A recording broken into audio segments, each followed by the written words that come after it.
মধ্যপ্রাচ্যে Iran Israel উত্তেজনা এখন শুধু রাজনৈতিক অঙ্গনেই সীমাবদ্ধ নেই, এর প্রভাব পড়েছে বিশ্ব ক্রীড়াঙ্গনেও। মেসি, রোনালদো থেকে শুরু করে কার রেসার হ্যামিল্টন, সবার মধ্যেই অনিশ্চয়তার ছায়া।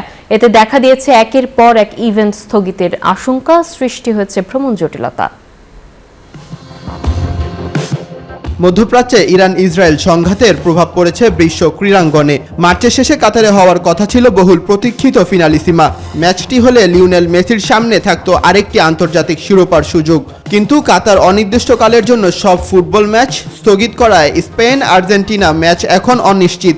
এদিকে 31 মার্চ কাতারের বিপক্ষে আর্জেন্টিনার প্রীতি ম্যাচও ঝুলে রয়েছে।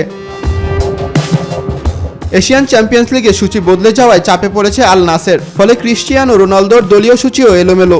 দুবাই আলোচিত ম্যাচ নিয়েও রয়েছে শঙ্কা। টেনিসে দেখা দিয়েছে ভ্রমণ জটিলতা। দুবাই টুর্নামেন্ট শেষে কয়েকজন খেলোয়াড় এখনও ফিরতে পারেনি নিজ দেশে। সাবেক ইউএস ওপেন চ্যাম্পিয়ন দানিল মেদভেদেভও সময়মতো যুক্তরাষ্ট্রে পৌঁছাতে না পারলে ইন্ডিয়ান ওয়েলস ওপেনে অংশ নেওয়া কঠিন হতে পারে। অন্যদিকে 3 মাস পর যুক্তরাষ্ট্রে বিশ্বকাপ খেলতে যাওয়ার কথা ইরানের। ক্যালিফোর্নিয়ার ইংলোউডে 16 জুন নিউজিল্যান্ডের বিপক্ষে তাদের প্রথম ম্যাচ নির্ধারিত, তবে অংশগ্রহণ নিয়েই দেখা দিয়েছে সংশয়। এদিকে যুক্তরাষ্ট্র জানিয়েছে খেলোয়াড় ও কোচদের জন্য ভ্রমণ নিষেধাজ্ঞা ছাড় দেওয়া হবে।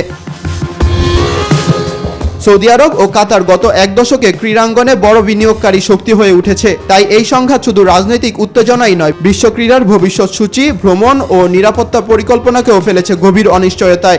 এখন পরিস্থিতি ঠিক করে দেবে মেসি, রোনালদো পরবর্তী গন্তব্য। মাহাদি হাসান, নিউজ 24। আর এই ছিল গ্লোবাল টাইমের এখনকার আয়োজনে। এতক্ষণ সঙ্গে থাকার জন্য সবাইকে ধন্যবাদ।